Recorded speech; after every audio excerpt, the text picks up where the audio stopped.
नमस्कार बंधुओं।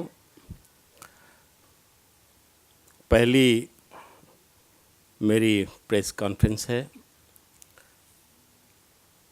और वैसे तो मुलाकात लगभग आप सब लोगों से लगातार होती रही है। आज प्रमुख रूप से दो एक मुद्दों पर आप लोगों से बात करनी है। पहला तो मुद्दा यही मैं ले रहा हूँ कि पूर्व रेल मंत्री को सीबीआई ने जो क्लीन चिट दिया है,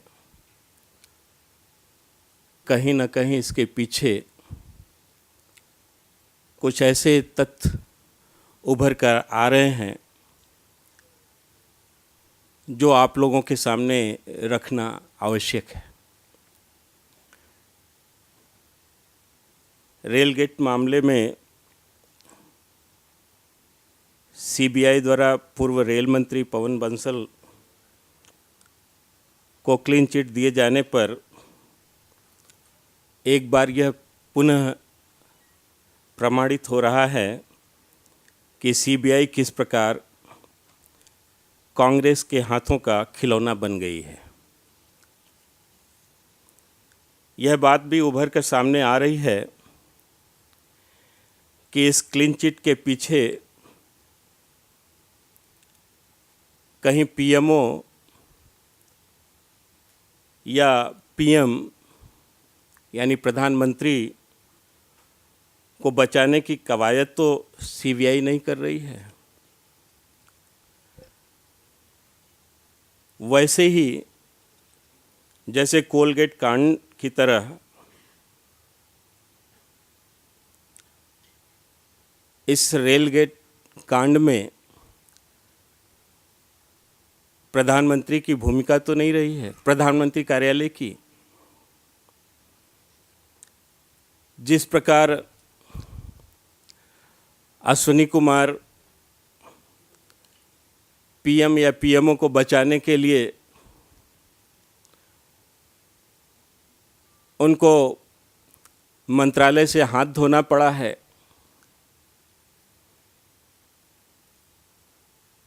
हमें ऐसा लगता है कि ठीक उसी प्रकार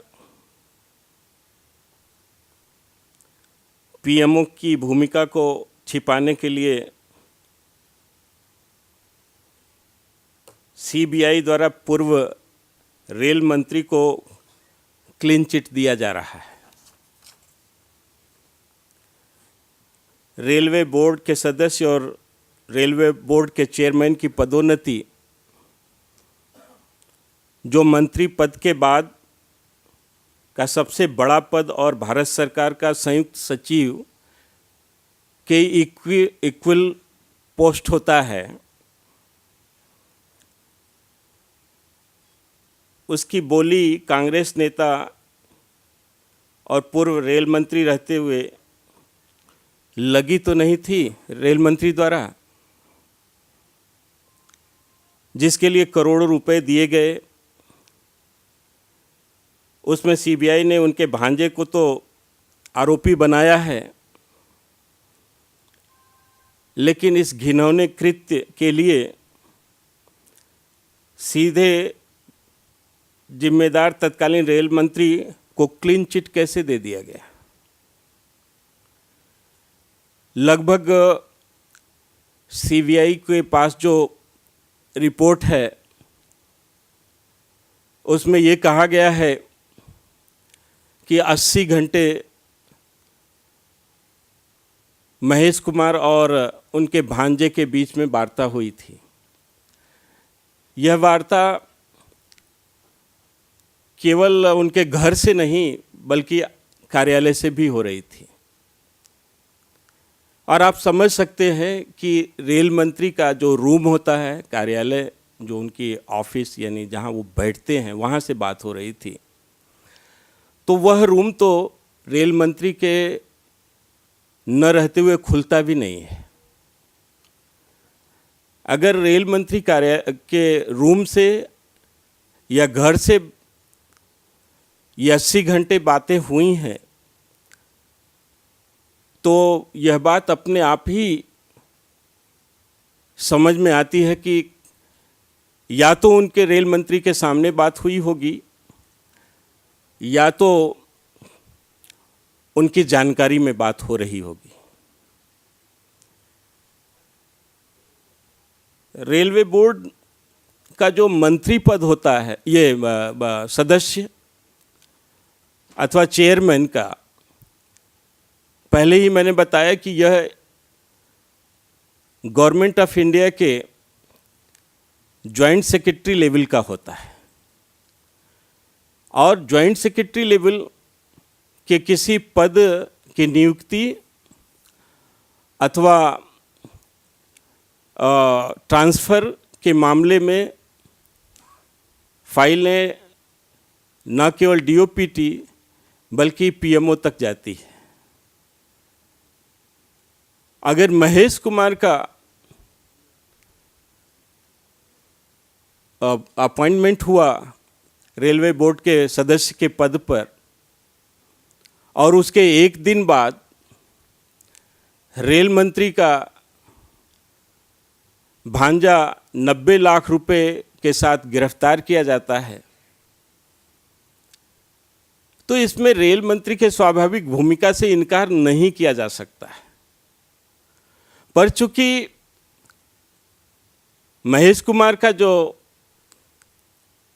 नियुक्ति था, इसमें न केवल रेल मंत्री डीओपीटी के साथ साथ पीएमओ तक का संबंध है, इसलिए रेल मंत्री को इसी स्टेज पर ड्रॉप कर दिया जाता है ताकि यह मामला आगे तक न बढ़ सके और इस रेलगेट कांड की आंच पीएमओ तक न पहुंच सके।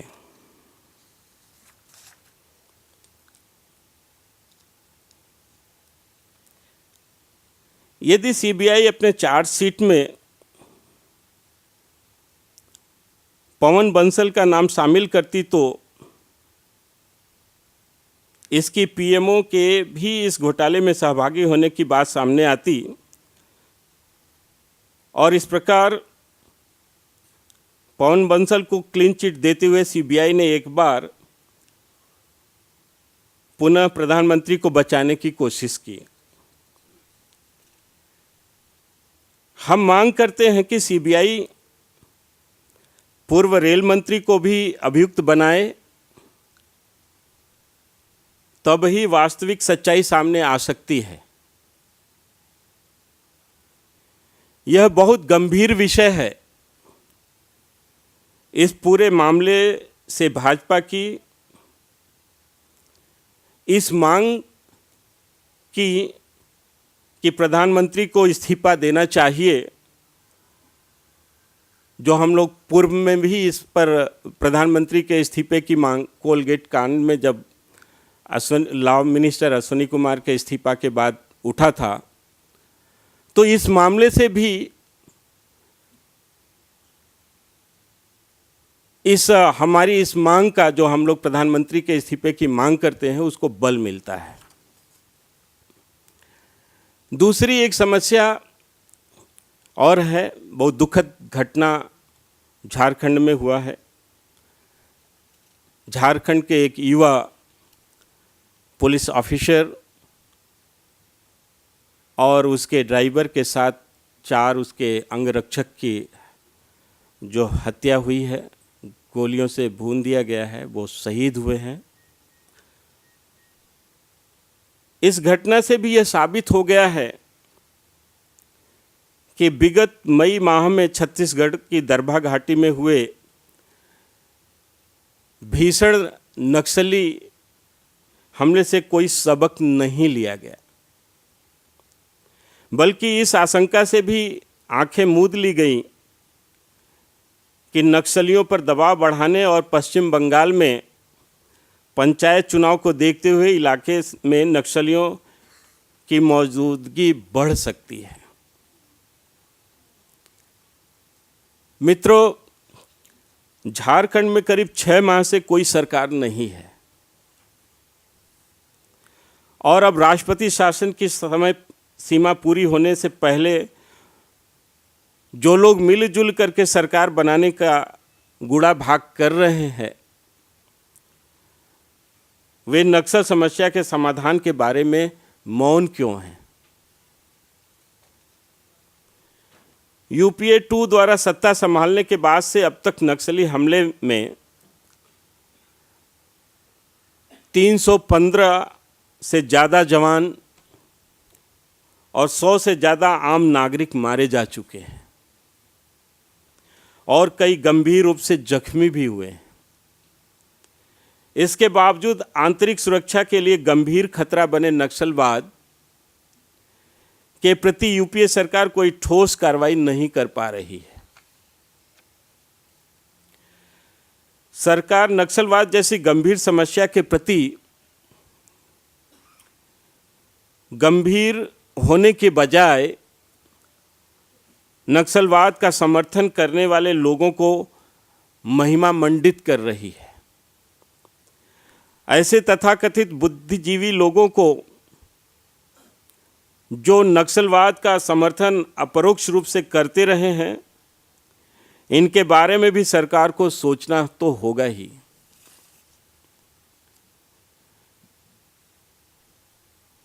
छत्तीसगढ़ में जो घटना हुई थी उसके बारे में भी पूरे देश भर में काफ़ी चर्चा हुई थी।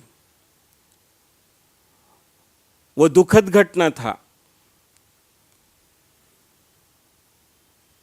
और उसमें जो हादसा हुआ, जाने गई, उस पर बहुत सारे तथ्य सामने भी आए, पर उन सब का को नज़रअंदाज करते हुए यूपीए सरकार की निष्क्रियता, ऐसा लगता है कि उनमें इच्छा शक्ति की, नक्सलवाद से लड़ने के प्रति इच्छा शक्ति की कमी है।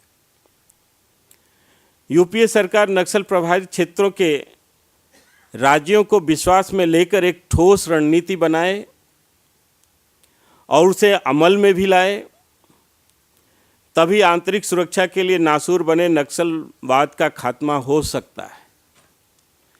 इसके लिए नक्सल प्रभावित इलाकों, खासतौर से जनजाति क्षेत्रों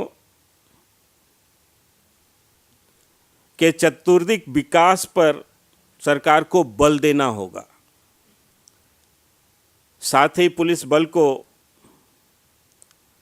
अत्याधुनिक हथियार से लैस करना एवं सूचना तंत्र को नक्सल प्रभावित इलाकों में मजबूत करना केंद्र सरकार की प्राथमिकता होनी चाहिए।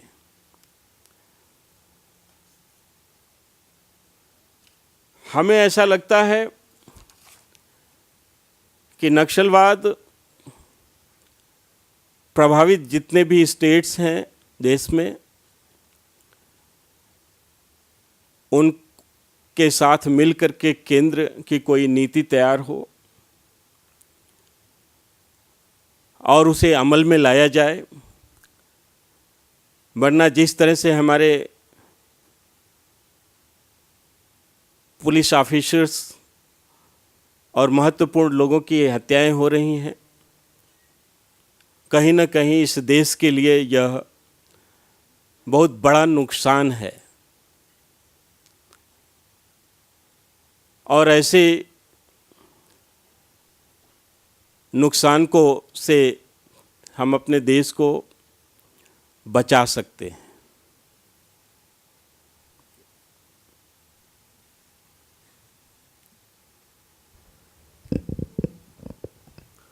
Now we are open to questions.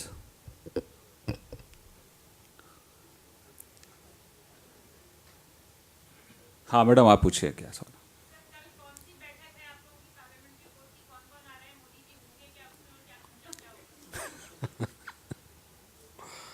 बैठक होगी और बैठक में कुछ महत्वपूर्ण मुद्दों पर चर्चा होगी। चर्चा के बाद आप लोगों को उसकी जानकारी मिल जाएगी। संसदीय बोर्ड की बैठक है तो संसदीय बोर्ड के जो मेंबर होंगे वो आएंगे ही।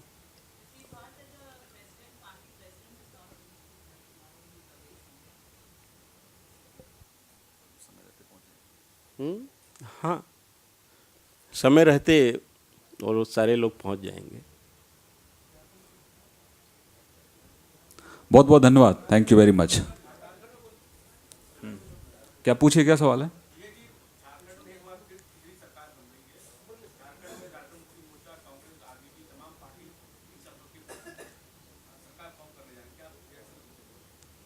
नहीं, आप समझ सकते हैं ऐसी सरकार अगर बनाई जाती है जिनका आधार ही एक तरह से आलोकतांत्रिक हो, तो उसके बारे में, उसके भविष्य के बारे में क्या बताना चाहिए, वो तो आप स्वयं समझ सकते हैं।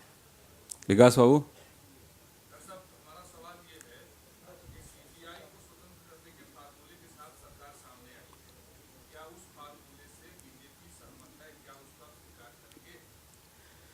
देखिए, सरकार जो फार्मूला लेकर के आ रही है, अभी उस फार्मूले को तो हम लोगों ने देखा नहीं है पूरी तौर से, पर हमें पूरा विश्वास है कि सरकार कोई भी फार्मूला लेकर के आए और उसका अनुपालन कर दिया जाए तो लगभग आधे से ज़्यादा मंत्री जेल में दिखाई देंगे।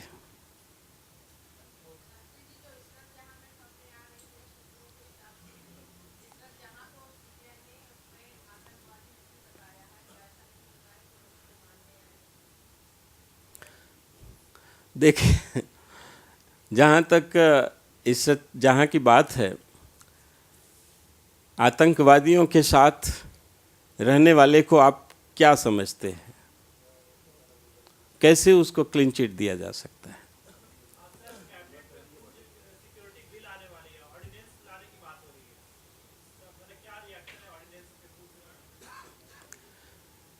देखिए, फूड सिक्योरिटी बिल के बारे में हम लोग पहले से भी बता चुके हैं कि हम लोगों ने फूड सिक्योरिटी बिल के रूप में एक फूड सिक्योरिटी एक्ट छत्तीसगढ़ में लागू किया है, जो हिंदुस्तान का एक फूड सिक्योरिटी के मामले में एक बेस्ट नीति है। और हम लोग केवल फूड की सिक्योरिटी नहीं बल्कि न्यूट्रिशियस फूड के बारे में भी चर्चा करते हैं। हम केवल चावल और गेहूं की बात नहीं बल्कि दाल, चने और नमक की भी बात करते हैं। तो हमारा तो पूरा इंटरेस्ट है, हम तो इंतज़ार भी कर रहे हैं।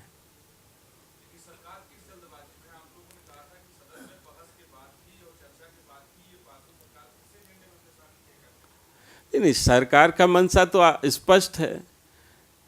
सरकार जनता को किस तरह से गुमराह कर सके, अपनी तमाम गतिविधियों से ऐसे नई नई चीज़ों को उनके सामने रखने की कोशिश कर रही, पर जनता यूपीए सरकार के करप्शन, घोटाले और महंगाई से त्रस्त है और अब उससे उनका कुछ चलने वाला नहीं है, बल्कि इससे निजात पाना चाहती है भारत की जनता।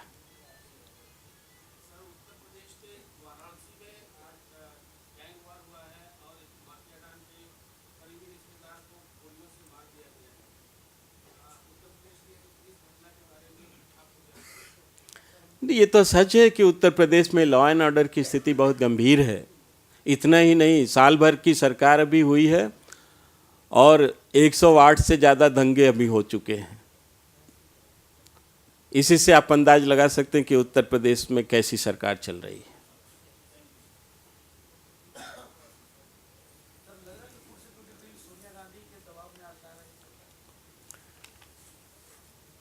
देखिए, इसको आप ऐसा भी कह सकते हैं, पर कहीं न कहीं कांग्रेस और यूपीए सरकार भारत की जनता को बेवकूफ़ समझती है, पर ऐसा कुछ होने वाला नहीं, उसका उन्हें लाभ नहीं मिलेगा। बहुत बहुत धन्यवाद। धन्यवाद।